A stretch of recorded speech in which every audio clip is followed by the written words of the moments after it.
with me, I'll be joined with amazing panelists. First off is Rukia Hamis. And Rukia is a climate and social justice activist and community organizer based in Kenya. She is currently the senior Africa organizer at 350africa.org, and she works around grassroots communities across the region and really creating key campaigns, including the Afrika VUCA and many other energy campaigns that she'll be talking about. Rukia supports the growth of the African climate justice movement through organizing and coaching different African groups and connecting them to different allies and partners to ensure the success of their campaign goals. She's very keen on ensuring the ushering of a just transition to sustainable renewable energy and moving away from destructive fossil fuel use in Africa. Can we appreciate Rukia? Next on is lawyer Edwin Ayuro. Ayuro Chahilu Edwin is a Kenyan advocate of the High Court, actively involved in legal practice. He has served as a county attorney for Taita Taveta, representing the county in various legal matters. Beyond his legal career, Ayuro is the founder and patron of Soy United Football Club. And for those of you who are footballers or into football, you know that club has a big following on Facebook. And Soy United Football Club is a community-based team that is currently seeking promotion to the second-tier National Super League. Under his leadership, the club has implemented programs aimed at community service and youth empowerment. He has participated in various community and environmental programs, raising awareness and encouraging participation in initiatives geared at encouraging quality use and control measures. Can we appreciate Lawyer Edwin? Last but not least, we have Mr. Chris Kimani, and Chris Kimani is a passionate creative director, impact storyteller, and media educator whose work sits at the intersection of storytelling, sustainability, and social change. He's the founder of Chris Media and Prince Network Limited, where he uses the power of visual storytelling to spotlight community-led and community-driven solutions, amplify underrepresented voices, and spark critical conversations around climate change and environmental restoration. With extensive experience as a director, producer, and scriptwriter for both film and documentary, Chris crafts compelling narratives that not only inform but inspire action. His approach for climate advocacy is rooted in impact storytelling, using his craft and lens to document the real stories of people and communities creating change on the ground. He is committed to equipping local creatives and entrepreneurs with media skills that empower them to tell their own stories. Chris believes that restoration begins with awareness, and awareness begins with a story. Let's appreciate Chris. Now, in Swahili they say, sijui nianze wapi. So, now with this very high-level panel and this very highly motivated introduction, my seniors, how are you all? I'm just but a small African boy. And I like to start with Chris. We are here celebrating this day. This is Earth Day 2025, and the premier event from Art Now Media, Mazingira Odyssey. We are celebrating restoration journeys. And I can imagine all the reasons you're smiling is because you've partly been part of this story, part of this journey, but also as a creative leader, you have been part of shaping narratives. So I'd like to maybe start with a reflective piece from you. What role do you see media further playing in enhancing environmental conservation and landscape restoration? Thank you very much. One thing I would love to ask you guys, be lenient with me. I'm a creative. I'm just getting into this space of climate, and it's been an awesome journey. Started off with you back there at Rongai, and I'm glad that we've come this far. And when I think about the role of media, the very first question that comes to mind is, what is media? When we're talking about media, who are we talking about? And today I want to submit that when the whole discussion about media that we're going to talk about in these very short minutes, we're going to be talking about you guys. Because as you can all agree with me, and we had this discussion with Dee out there, that mainstream media, I don't want to say it's dead, but it's slowly fading away. So when we talk about media, I want you to imagine yourself as the media or the tool that you're going to use to get our message across. And one of the ways we can do this is to build narratives. Media can be used as a force to build narratives, whereby we go out there, create stories. Let's say we are talking about restoration, we are talking about forestry. Create those compelling narratives of this is restoration, this is what it looks like. When Peter was here, he was talking about the case of Budalangi. So if you're someone based around that area, create the narrative, you see? Because we can use media to show the value of restoring the environment. You've seen how the beautiful voices that were just here, they've used their talent to communicate that message of conservation. So we can use media again to show the value. Why conserve the environment? Why should we restore our forest, you see? And another thing how we can use media is to educate and create awareness. I know it's basic, but we need media to create awareness. Right now, before the event started, we are told the hashtag is ABCD. That is awareness. So we are using our photos. And when we are talking about media, we don't just mean, I really love demystifying the whole issue of, you see all these cameras here? I love demystifying the whole issue of all these cameras. Because for me to come with my cameras here, man, you need to pay me top dollar for that, you see? And when we do that, we kind of make people fear from media per se. So when you're talking about media, we mean even a phone. We mean a photo that you're going to take using your phone. You don't need all these professional, don't follow that guy, but the equipment he's holding is around 400,000. So we don't need to buy all this expensive equipment for us to run the campaigns. We need to use media for education. If you're gifted in animation, if you're gifted in graphics, using all this to teach the little children, have school programs where you're teaching the children on how to conserve the environment. And we do this through animation, we do this using graphics. And something else, and we all saw that last year with the Gen Z protest, we can use media for advocacy, advocating for policy. When you see someone doing some logging somewhere, doing something illegal, investigative journalism, we can use media to advocate and champion for policy change. And this is where now I'm so passionate about community voices. Community voices. And as Prince Network, what we are trying to do is to get the basic media knowledge to the people at the community, to the people at the grassroots. Because I've had an extensive experience going to Marsabit, sometimes with Kaluki, going to Homa Bay, going to Nyamira, doing all these projects. And of course, you're paid by the client to go and do this. So when you go there, which narrative are you going to sell? Is it the community narrative or is it the client's narrative? Because when you go there, they've already told you, we are going to Marsabit. We are going to do, let's say, FMNR.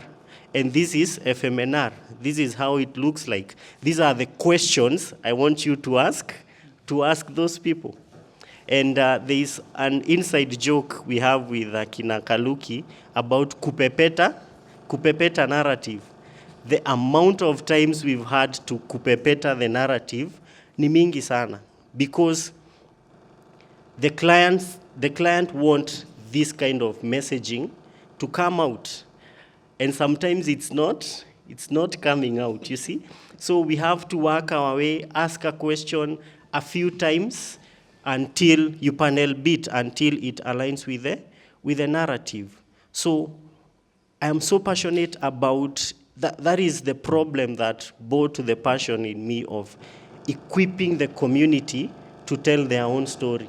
If there is someone in Ndikir, in Marsabit, doing restoration, if they have a phone, of course the area has no network, but if they have a smartphone, they can record themselves, they can show their own restoration story and share it out there without the likes of Prince Network, without the likes of Now Media coming to tell their story. So this is something we are trying to advocate, and it's by going there, teaching them some basic photography skills. Very basic. How can you use your phone to just record a short video? How can you use your phone to do ABCD, to take a photo and post it, you see? So that is something that we're trying to do, because we've realized that community voices is being shrinked, and we need them to tell their story their own way. Lastly, tech and AI. I'm sure most of us are worried that AI is going to phase us out, but as they say, AI is not going to get people out of their jobs, but people with AI knowledge are going to get you out of your job. You've heard Peter mention about how they are leveraging on AI, they are leveraging on drones and mapping to go out there and collect data, to go out there and do geomapping. So let's make use of AI, and I would encourage us to, whenever you go on YouTube, there's these annoying adverts about ALX. You've seen them. They're very annoying, but it's actually $5 a month for whatever course that you want to do. $5 is around 630 shillings a month for you to do a course that you want. So after this, please go to ALX Africa. They've not sent me to campaign for them. Go to ALX Africa and do some basic courses on artificial intelligence and see how it's going to help you even improve your messaging, and see how much it's going to help you. Let's say you've taken a selfie here and you want to post it on LinkedIn. You want to see him walk. So just give ChatGPT a few prompts and it gives you a very nice post for you. So my parting shot or my summary is, media is you. It is not KTN. It is not all those mainstream media. It is you going out there, telling your story your own way, and using all these basic tools to champion for the thing that you really stand for. Thank you. Let's appreciate Chris. Thank you, Chris. And of course, we should not also blindly use AI, right? Okay to go and consult it, but don't 100% copy-paste what AI is, telling you. At times, let's use the human intellect, and that is now what brings the complexity of what now people in media are pushing versus what AI and technology could be used to support our efforts. Chris, I'll come back to you later on. You've been one of the creative directors working around projects like Inuka Afrika, the farmer managed. But how many of us knows what FMNR in full is? He mentioned FMNR. I see one hand, two hands. Okay, so in full, FMNR is farmer managed natural regeneration. There are natural ways we can deal with our soils and our food producing lands to actually grow food in a way that respects nature without intoxicating ourselves, without having to use chemicals, and of course, incorporating agroforestry as a way to restore ecosystems. So I'll come back to you to just talk about, to us about your experiences in Mombasa, Marsabit, Homa Bay, what worked, what did not work, and how you use the opportunities to leverage on media. But you talked about community, and I want to bring Rukia on. Rukia, you've for the longest time worked with communities, and at times not in the best, situations politically and economically. You at times eaten lots of tear gas, times police running after you, or you running after police. So I just wonder, civil societies and communities really play a key role in bringing change to society today. So then from your experiences organizing and campaigning, how has your advocacy journey contributed to the desired change in society?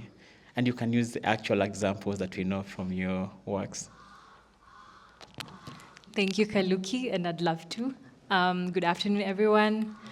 Thank you, Kaluki, for having me, and congratulations on the launch of Now Media. I know this has been a labor of love. As Kaluki has said, I've worked a ton of times, more like a lot of years, with communities from different parts of the continent, and it's been amazing. Someone was asking me, how long have you been in this space? And I was hesitating to say, because it's been a long time, and someone will be like, hey, you're so loyal to this space.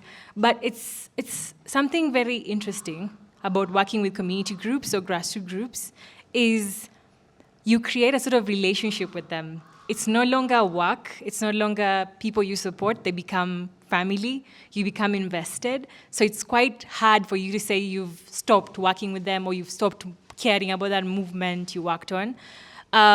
So I don't ramble for hours. I've worked in many movements or coalitions, etc. If you're Kenyan and true Kenyan, you should know Decolonize Kenya, which was one of our biggest anti-fossil fuel campaigns in the country. It really was a trailblazer in terms of how we use coalition building, community-first approaches in terms of how we campaign and organize. And it was a story around Lamu, right? Lamu is a World Heritage Site based in, the Lamu Archipelago. Although there's Lamu town, but there's the Lamu Island that was at risk. So Decolonize Kenya, for maybe those who might not know, I might want to brief you a bit. The campaign was meant to sensitize around a coal-fired power plant that was meant to be placed in Lamu. The government of Kenya was okay with that, and so were the proponents, which was Amu Power. But the Muslim women in Lamu were not impressed, which was quite unique because usually when they see Muslim women, they think we're meek, we're quiet, we let things go, and we just move along and whatever. But for the first time, Muslim women in Lamu County were standing firm and standing quite loud to stop the coal-fired power plant. One of the lead organizers, who was a female, was actually the current MP of Lamu, and she actually quit the moment the government was in act of protest, the moment the government supported the project. So that project went on for, I think, 2014 onwards, Hadi, you would say maybe 2020, yeah? And Kaluki and I, Chris, we've been in court, we've been in protests. We did this awesome mobilization around with Boniface Mwangi and other activists where people were wearing masks, people were dressed like skeletons, and the chant was around coal ni sumu, coal kills, Lamu hatutaki coal, vitu kama hizo. And we used a lot of artivism. That's why I was so impressed with the music and the spoken word.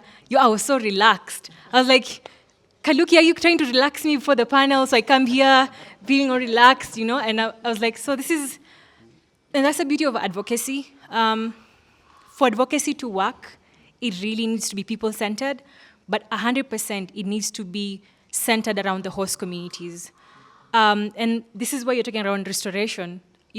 It's funny, I normally tell this to my friends. I said, for human beings, sadly, for us to conserve something, we need it to somehow preserve us. It's a sad fact. I'll give you a case in point. If you're renting an apartment and you guys are using water and you've been told water is free, use how you want it, right? people will overuse. The moment you're told that a neighbor has been overusing, so now the water has cut off, now you're forced to like mobilize yourself and like ration yourselves. So conservation only comes to us as human beings when it works for us. Sadly, it's just the sad fact. We are not, human beings are consumers. We consume, we take space, and we destroy. I think you had music from the Frequency Band expanding on such issues where we're just takers, sadly, when we need to accept that. And the power of the work around restoration and advocacy is, and why it should be rooted on host communities, is they live in those communities, they understand what they will miss out in case a certain, let me say, fossil fuel industry, because that's the space I work in, is set up. So in the case of Lamu, a coal-fired power plant uses around 3,000 liters of water per day, and it doesn't just use any water, it uses fresh water. And guess what it uses it for? Cooling. All that water just to cool off a coal-fired power plant. So the women are wondering, at the moment in Lamu, or in any region of the coast, we don't have rivers. In most regions of the coastal plains, so Mombasa, Lamu, we don't have rivers. We rely on maybe the Baringo waterworks that gives a supply of water, etc.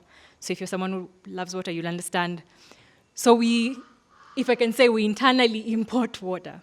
So when you tell a community that doesn't have access to readily available fresh water, that they're at risk of actually, whatever supply of water they have, they need to share it with the coal-fired power plant. And mind you, the energy produced from the coal-fired power plant was not meant to be used by people of Lamu. And that's the trend in most of these fossil fuel investments and projects, etc. We produce energy to sell as Kenya.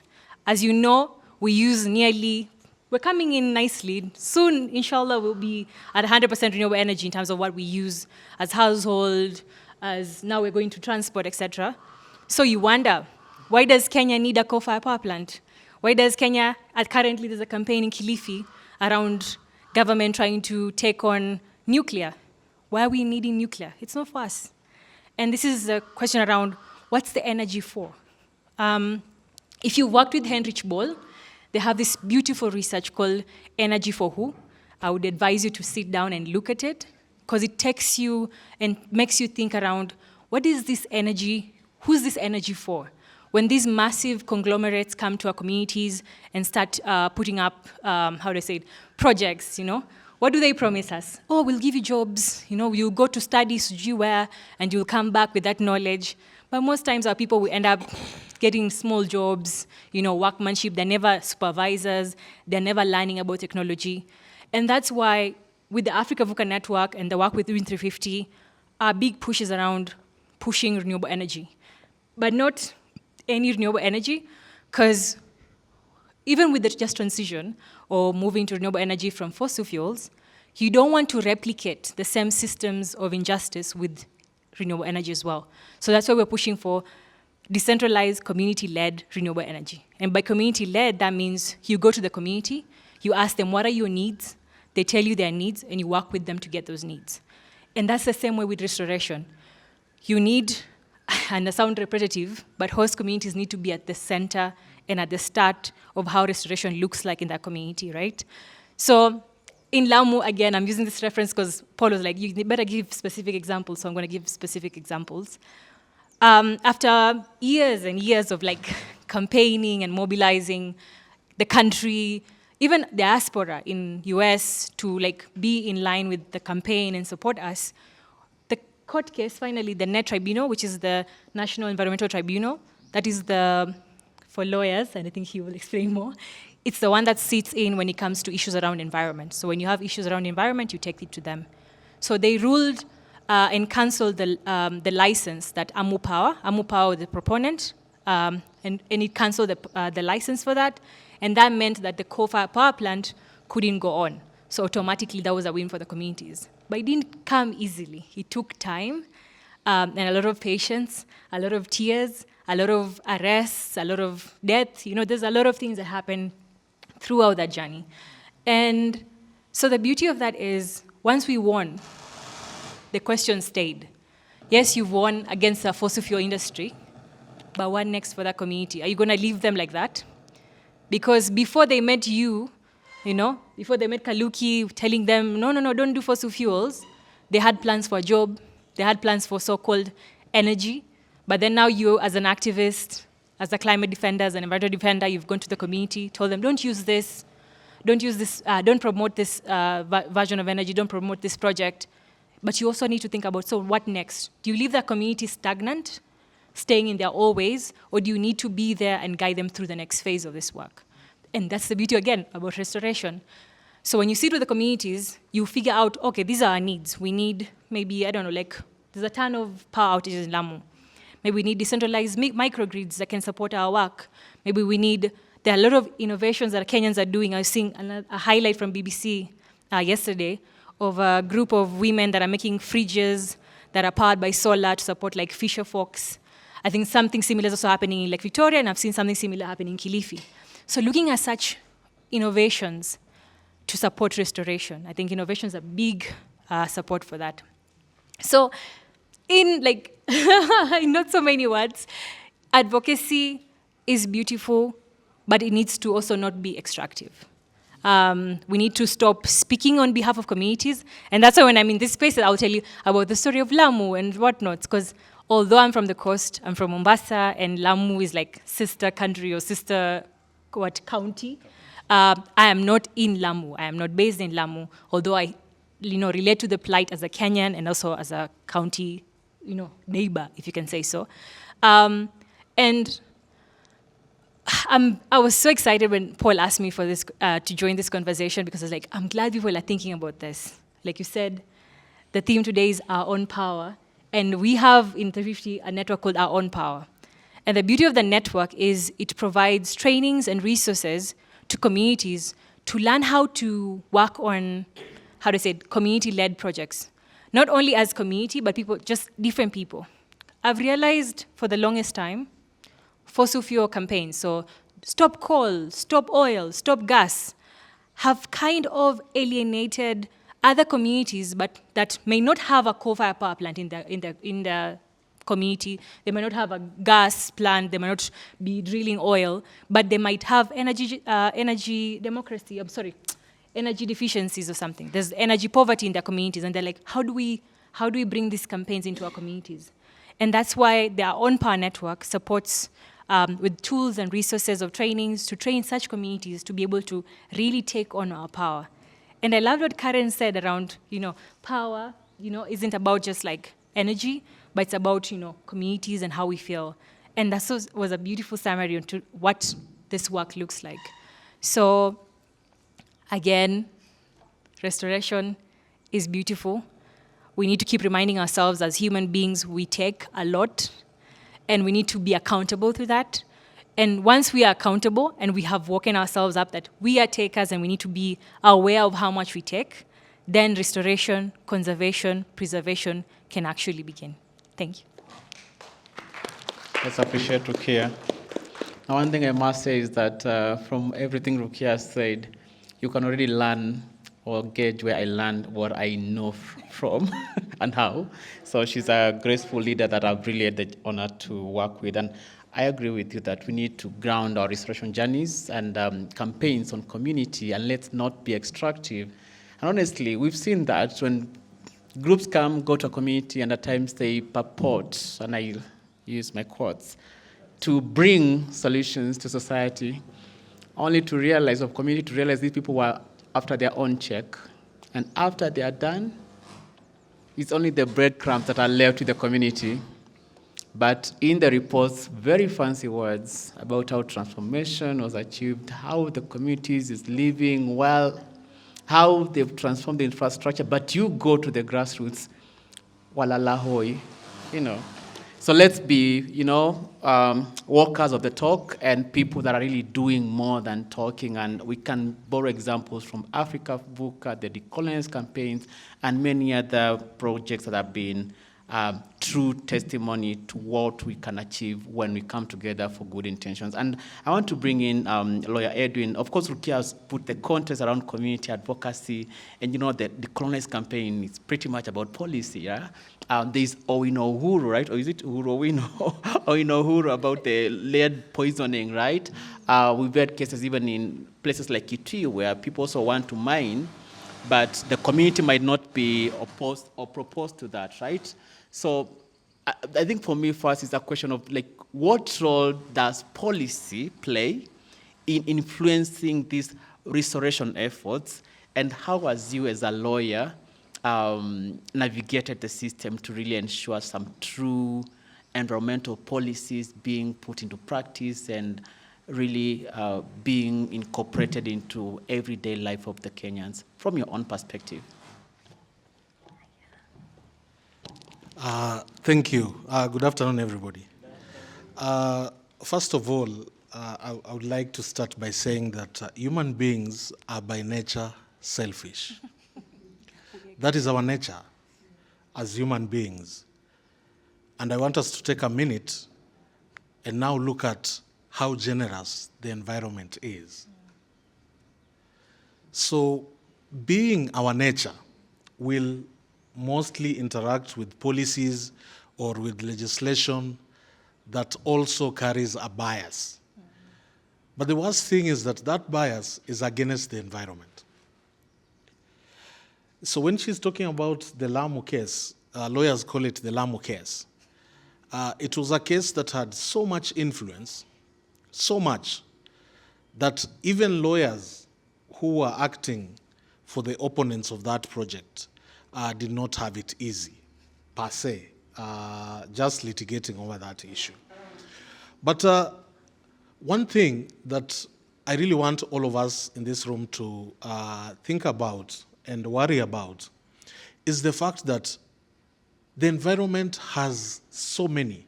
There's no particular aspect that has so many policy or statutory documents or anything like the environment. In this room, when I walked into this room, I saw this here. And when you look at the last part, what does it say? Information and knowledge management. What type of information can you manage when outside there you are dealing with an environment that is already challenged? What are you managing in terms of climate change? So, as an advocate or as somebody who has participated in some of these contentious matters, I would say that what is needed now is, first of all, this country needs to simplify all its environmental pieces of legislation and even policy attempts. Because when we are talking about this monster called advocacy, everybody will tell you the Constitution of Kenya allows for public participation. And you know now, even in your village, back at home, public participation is now an issue. So when you go to those barazas, it's not like during our days, when you would hear that chief amekuwa na mkutano, sijui amepitisha nini, people say no to that. Okay? So public participation being a core feature of what advocacy is all about, because advocacy is about the public. We want to interact with this public. We want to consume feedback from the public. We also want to test that feedback from outside there. But supposing we were in Lamu, one of the reasons why that case sailed through was that there was inadequate public participation, for example. Now, in the context of policy, even those of us who are here, those of us who had the advantage to go through school and interact on many forums, I want to ask you guys, how many of you had an input in the last policy on climate change in this country? So the process is so complex, the process is so rigorous that it does not even attract interest. And like when these guys were here singing, I felt the entire room, everybody in this room, was emotionally connecting to it. Environment matters should be that simple. That is our first step. We need to make these things so simple that anybody can go to court. I've just met this guy here, and he's already giving me a case in Migori where guys are doing, and it is the National Irrigation Board is doing irrigation to plant rice, but that rice, eventually there is flooding affecting people from their maternal homestead or matrimonial homesteads. So I ask yourself, before they started doing that irrigation, was public participation, as we call it. Now, before NIB came up with an irrigation policy, because there is no department in this country that doesn't have a policy. I worked in a county government where, because people realized that there's an office of the county attorney, every department will come, including even the transport department, came to me and told me, Wakili, we need a transport policy. You know, we are so big. Do you know, if we had a policy, and I don't want to call it policy because that word really irks me because it doesn't bring out what it's supposed to bring out. So Kaluki and my fellow guys and ladies who are here, if, for example, from this forum, we said on matters advocacy, first of all, advocacy, we are going to have a simple policy called Elewa Mazingira, something of that sort. You know? And where you're telling people the basics. You're not telling people the components of climate change. Please don't do that. Tell these people the reason why you are not experiencing long rains in February is because our tree cover is going down. Make it practical. So that is one of the deficiencies. Number two, we are in an environment, or we are in a domain whereby, and as rightfully as even my colleague has started it off, he's telling us we must very quickly embrace AI. 64% of Kenya's citizenry still enjoy the basics of a livelihood in the rural areas. So when I told my footballers that, guys, you know what, this year, we are about 30 of us. This year, we want to challenge ourselves. We just want to plant, each one of us will plant 50 trees. It was just simple.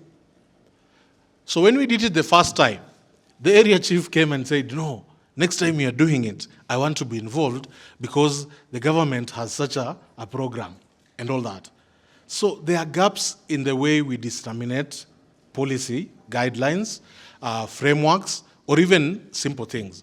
When we talk of 10% cover, for example, if you are telling me that is one of the greatest mitigative measures in terms of where we want to go, in terms of restoration. And by the way, to many of us, even in this room, all of us know that restoration is about planting a tree, isn't it? That is what we are made to believe. But the climate in Lamu cannot allow for trees to do well as the climate in Nyanza, isn't it? But even our head of state was telling us we must plant 15 billion. I'm saying something very powerful. Matters environment are matters that touch the heart and the mind of citizens. It is not a matter that we should complicate so much and even place there a directorate. I've seen this as a directorate of climate change. After this session, look at the budget. Look at the budget for climate change under environment. And then flip that. When some of us were a bit younger, in our villages, we used to have tree nurseries where you knew you could go and even get free trees to just plant. So that's another item.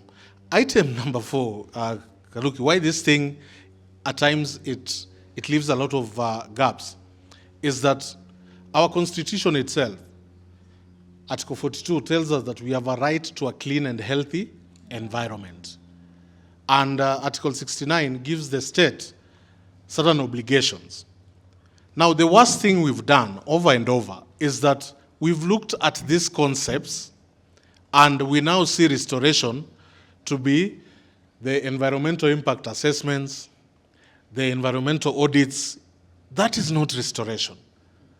So we've left it and now we've commercialized. We have commercialized restoration. I can also attest to you, and this is a statistic that I have. When you go before NET, that's the National Environmental Tribunal, most of the cases are that this area, we don't want to have 12-story flats.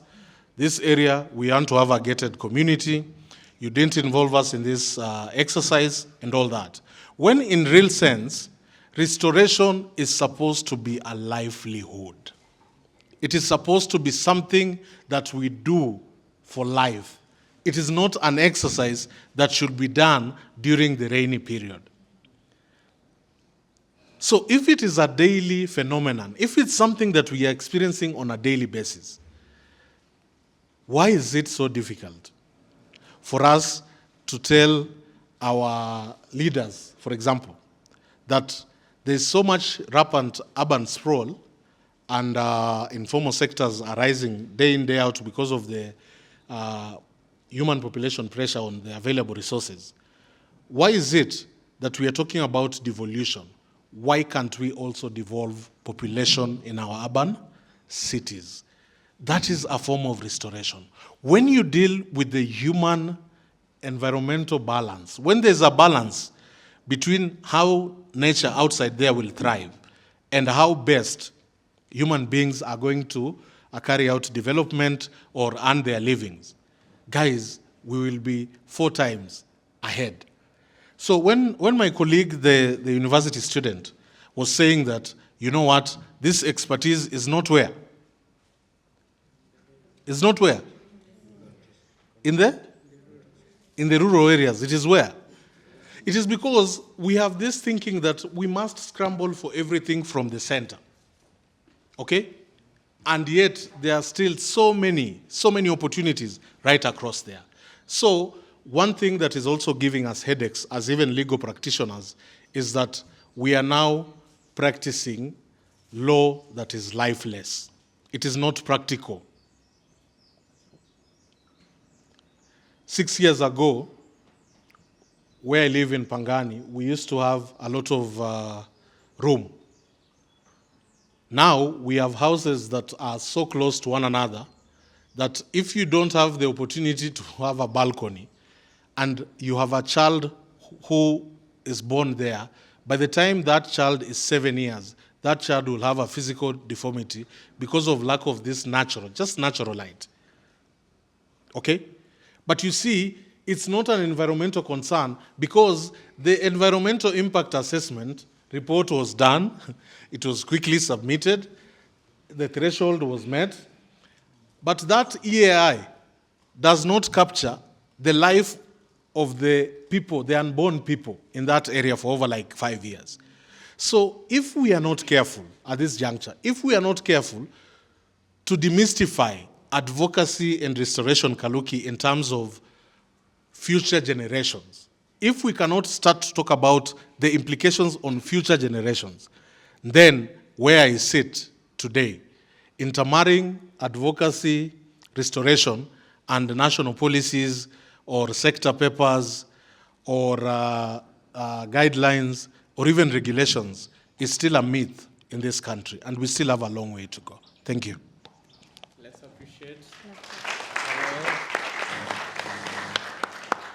I feel like I've just attended Law 101 with Edwin, and I have a fellow lawyer here, Agnes, that I know can bear witness. And I fully agree with you, Edwin. Like, there's that aspect of, and I've heard this many times as I travel across the world, Kenya has some of the best policies in writing. And you realize, and you've also seen here as we walk in, so many amazing publications. But the publications end in these 4 walls. Not many people read them. And then the other point you talked about, are these materials also relatable to our communities? Are they understanding them, right? Are we putting it in a language that the actual people who are responsible and doing actions on restoration can understand, you know? And then how do we think of restoration beyond tree growing and tree planting? You know, what about the 15 billion? But the truth is this, guys, look at Karura, right? There are many other forests that are currently being decimated. While we are talking and globally, you know, announcing that we are working towards 15 what? Billion. And you guys are supposed to plant how many trees per person? So we ask ourselves, where is the mismatch? These guys are doing the work, citizens are doing the work to actually ensure the policies are there, but are the leaders playing up to the tune? Are they styling up to the occasion? Or are we, like he said, just putting these policies, passing them so that we can get the check and run away, you know, without having to think about restoration? He talked about human restoration. And that's very important, you know, population restoration, human population, human restoration, and also mindset restoration. People think of trees as the only thing we can restore, but actually our soils are currently crying. You go to a place and you think of our campaign to grow the 15 billion, you look at some soils are so compacted, you cannot even plant. If you plant, you've just wasted it. You've lost that tree.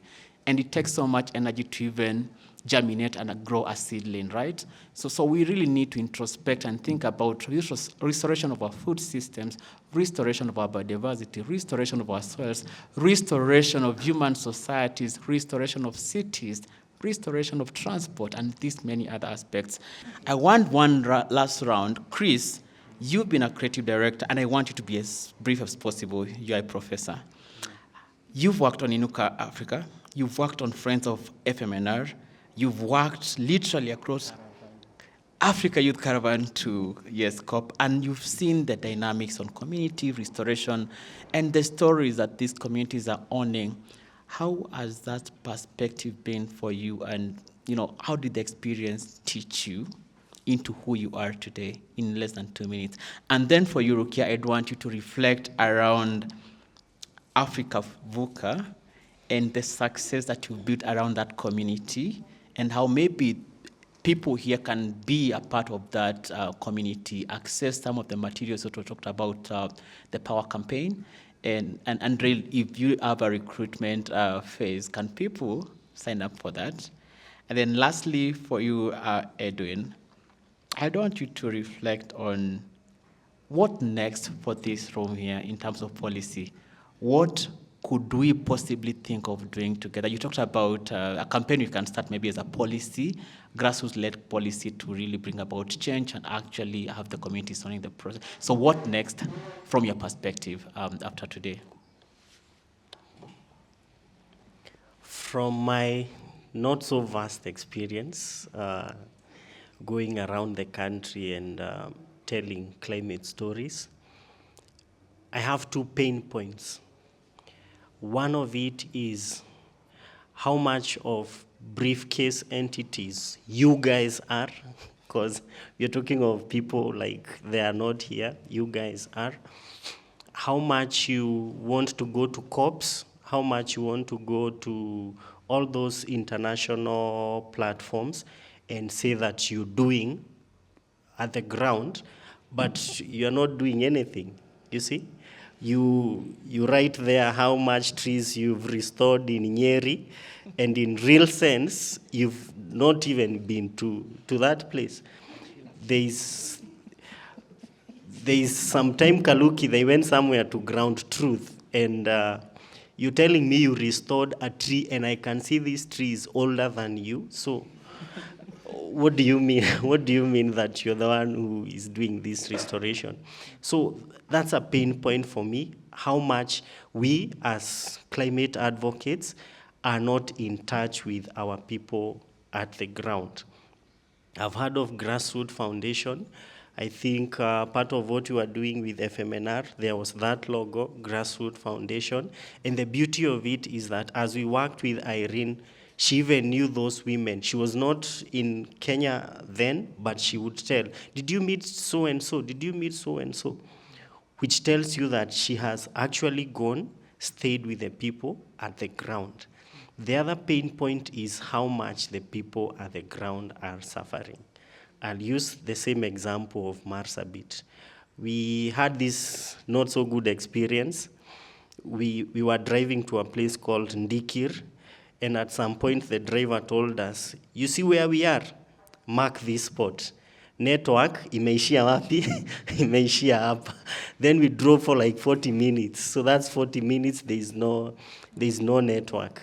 Then something happened. I was flying the drone, ikapotea. The drone just ilipotea, and there was no GPS because we had lost. There was no internet, so we could not trace the drone using GPS. So we spent like 3 hours looking, searching for the drone. And the last thing I remember, ilikuwa imeangalia chini, kulikuwa na mtaro, then also finding that there's like hundreds of mitaro in that place. And what pained me is that immediately we got there, we met some kids, wakivuta. If you watch those videos, the FMNR videos and the Inuka videos, wakivuta mitungi, going to fetch water. That was around 2 p.m. Then we finished our shoot. Drone ikapotea, tukaitafuta for 3 hours. Then by the time we found the drone, we found the drone, and the community found the drone. They are the ones who found the drone, then took it to the nearest elders. Then the elders called us for the drone. So when we were getting back home at around 6 is when we saw the children coming back. So imagining that those guys had gone to fetch water, and they spent 4 hours. I don't know where they had gone to look for that water. They spent 4 hours.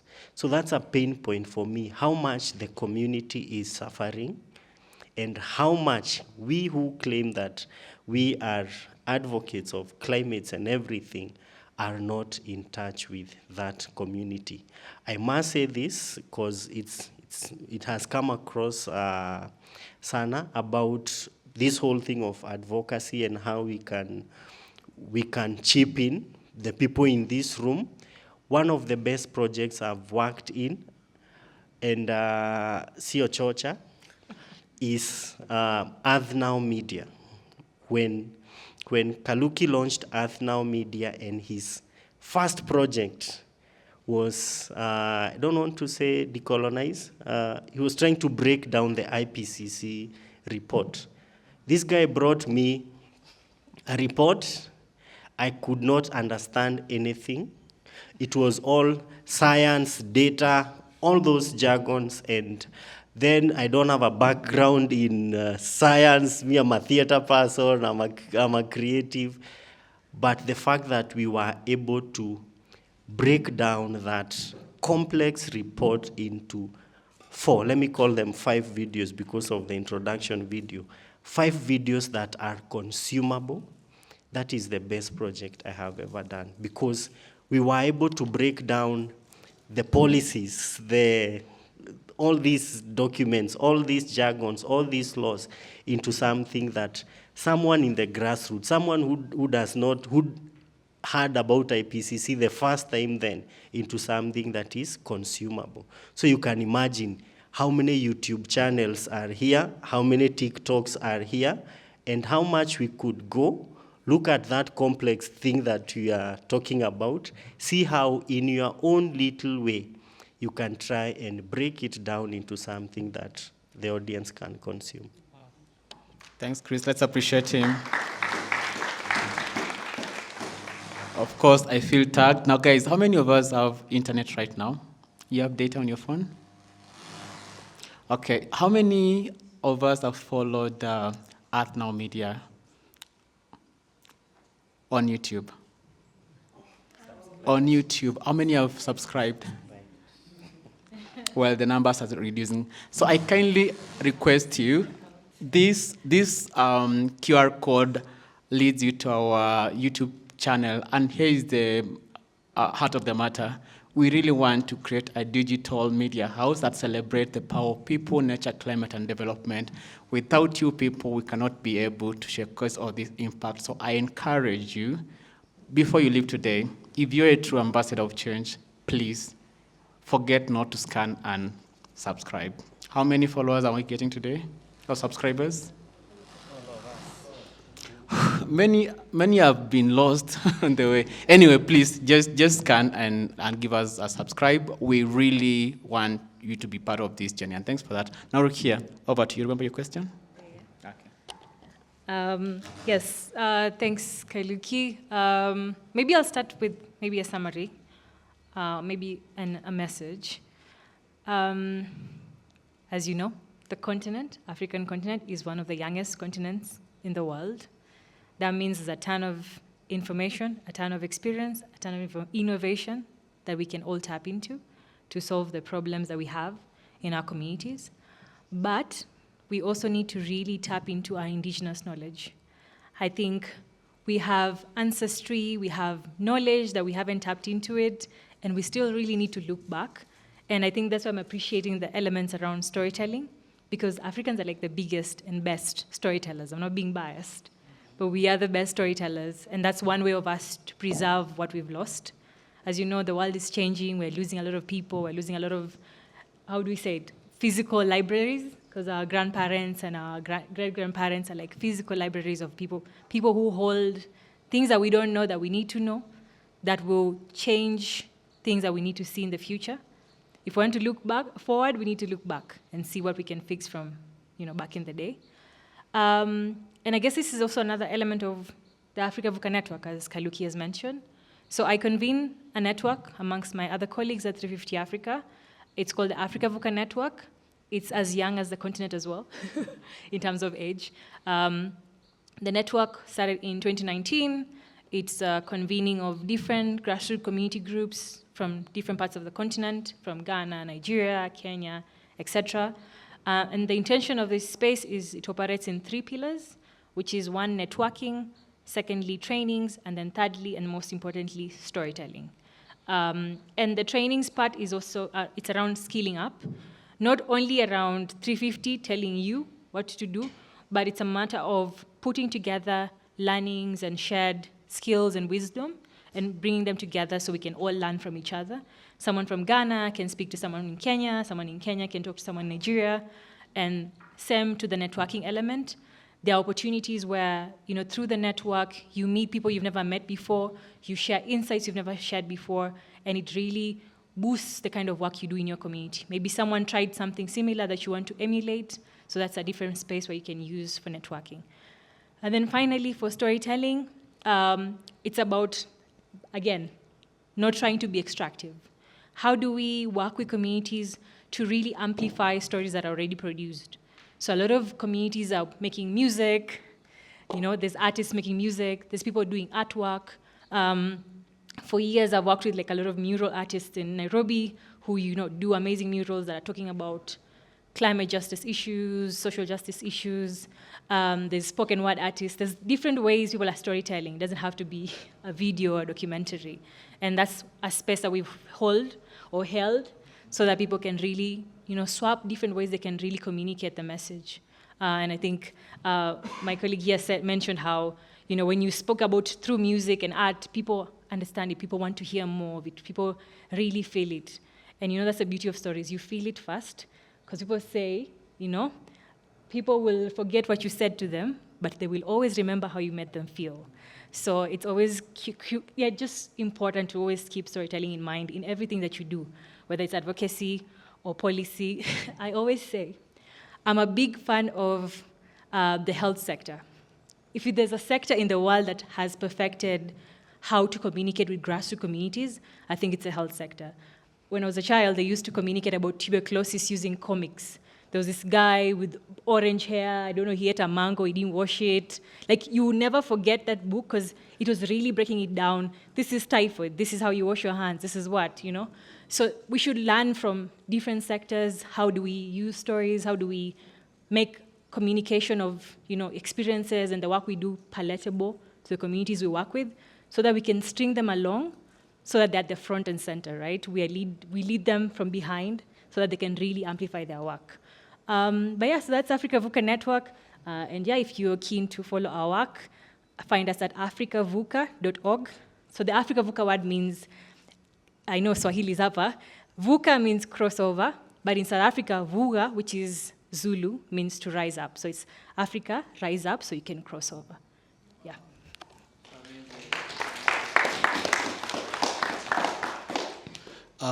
In terms of what next over policy, the first thing that we need to do is to try and integrate what I call people values.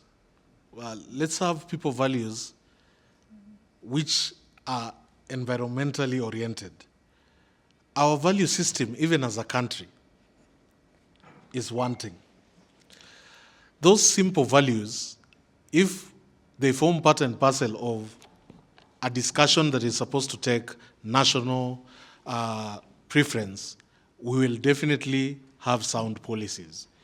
For example, I am thinking of this period when we have blessings of rains, for example, they are all over. But in the next 3 to 4 months after this, we will also be experiencing severe drought.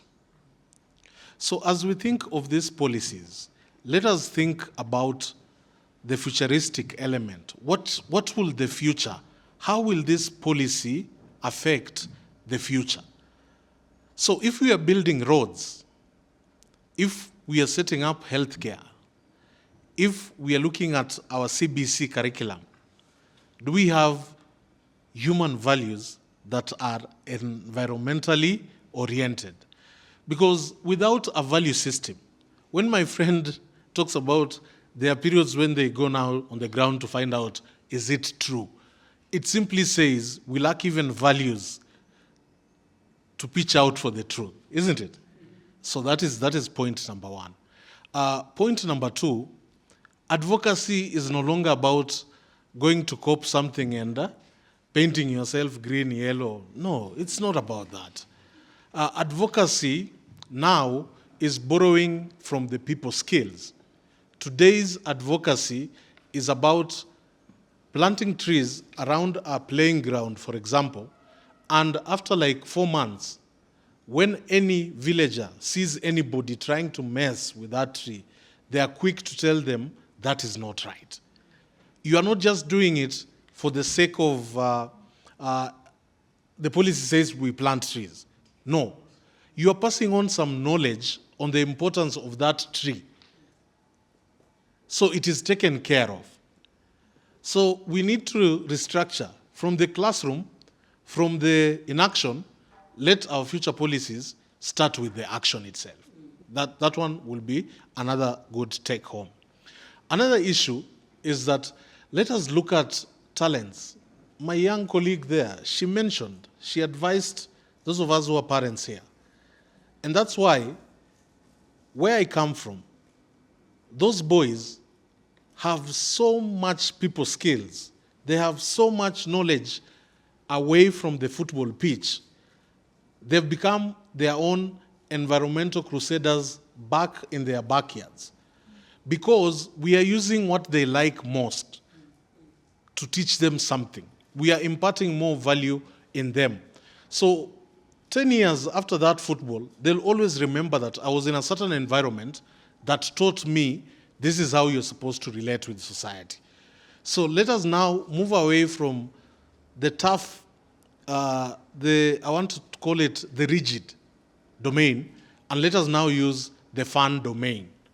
What is it that will elicit a lot of energy, a lot of passion in these people as we develop these policies? On matters legislation, for example, because legislation and policy go hand in hand. You've looked at our own assemblies. Everybody who talks about the environment will tell you about MCA. MCA. But the same MCA was in place, I think, since 1999. And it took us only one minister to say that there'll be no more plastics in this? Yes, but MCA has been there since 19. So can we now turn that matrix? Can we turn the matrix and say, policies are not supposed to be things that we create budgets for. Policies can be implemented through simple directives. And I want to challenge us guys in this room. I want us, in our own areas, I want you to try and gatua the environment. Just try to make it easily understood at the grassroots level. Because that is where you win the war against environmental degradation or wastefulness. We win it from down there. We will not win it by presenting the Stockholm declarations. We don't win it by the Paris Accord. We don't win it through that. We want to win it right there on the ground. Another take home for us in this room also, and this is something that I tell everybody in one way or another because it has power. I want to use our current administration. Look at our current administration. Who is the most humble minister or PS you know of? The most humble. Please, if you know of one, lift up your hand. And this is a very deep question. This is a very deep analysis. I want all of us, starting today, because the environment is so gentle to us, isn't it?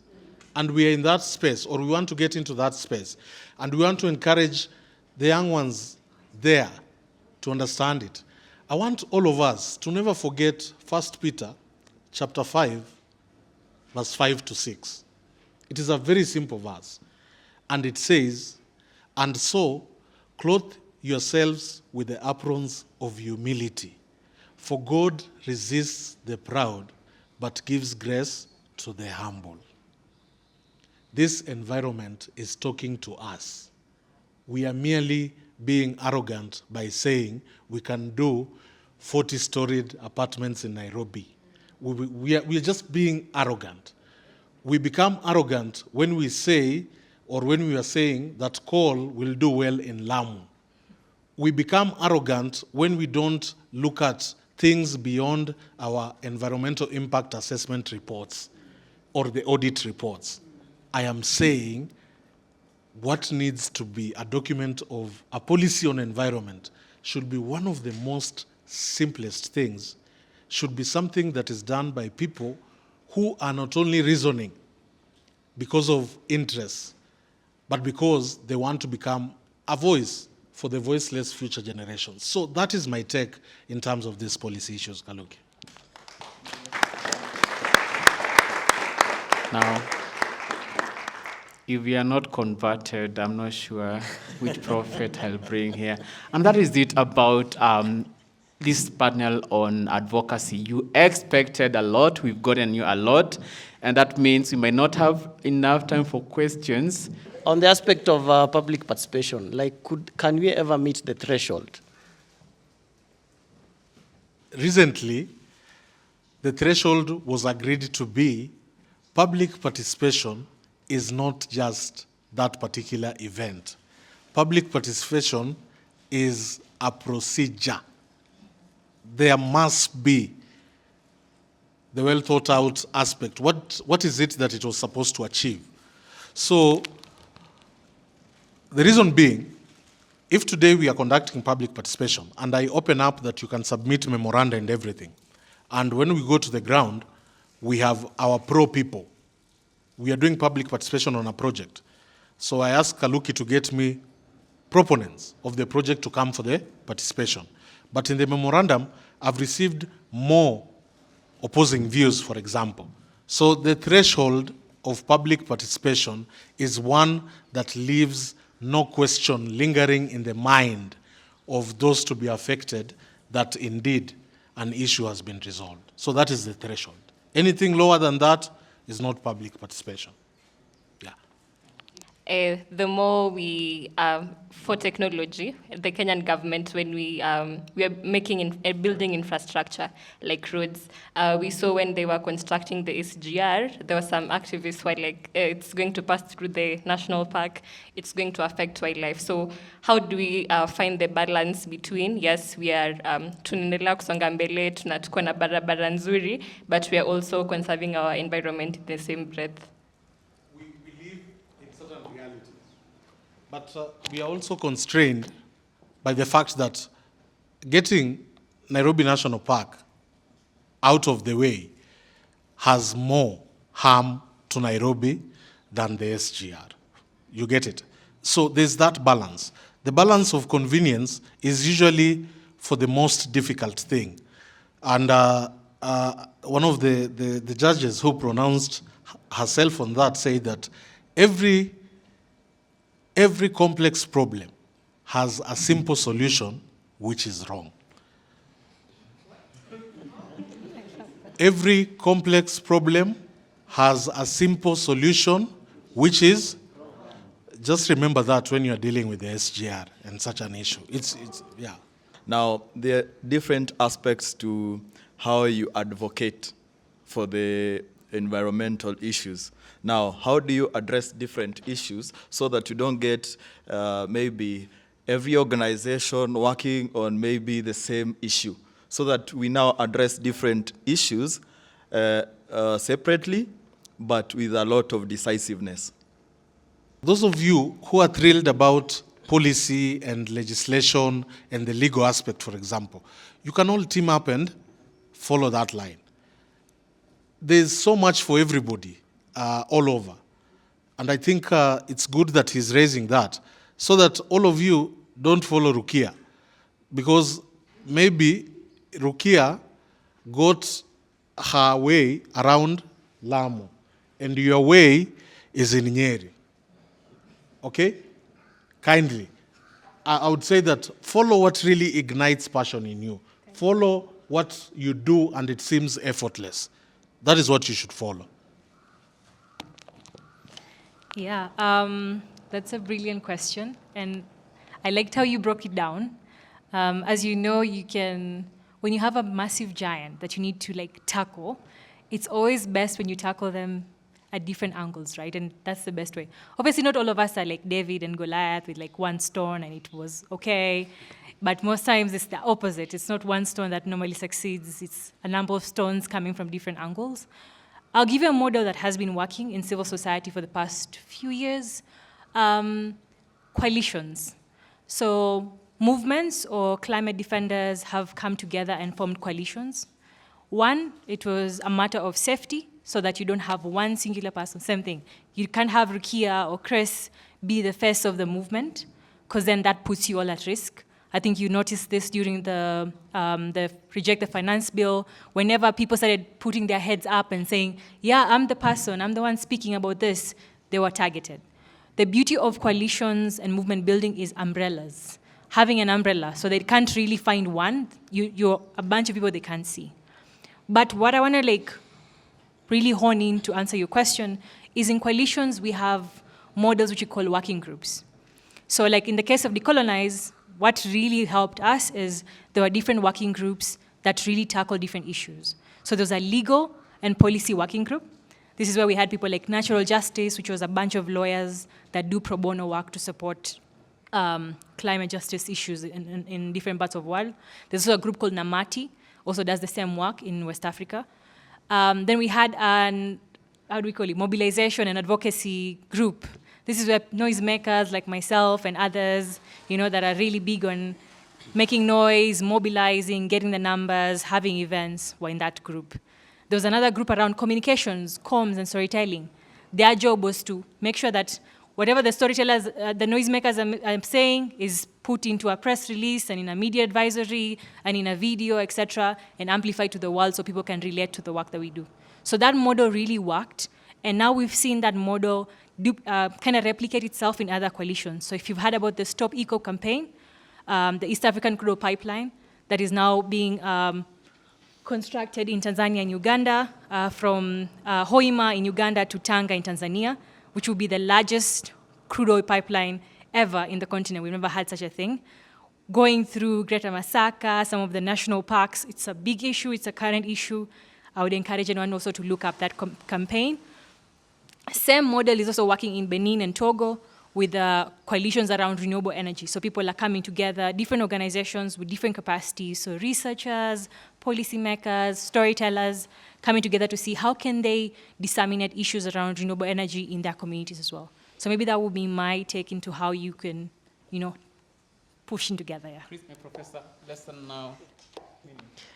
I think our work is the simplest because our work is to just amplify what these guys are doing. So these guys have sung very well, but whatever was felt, only like the 50 of us felt that.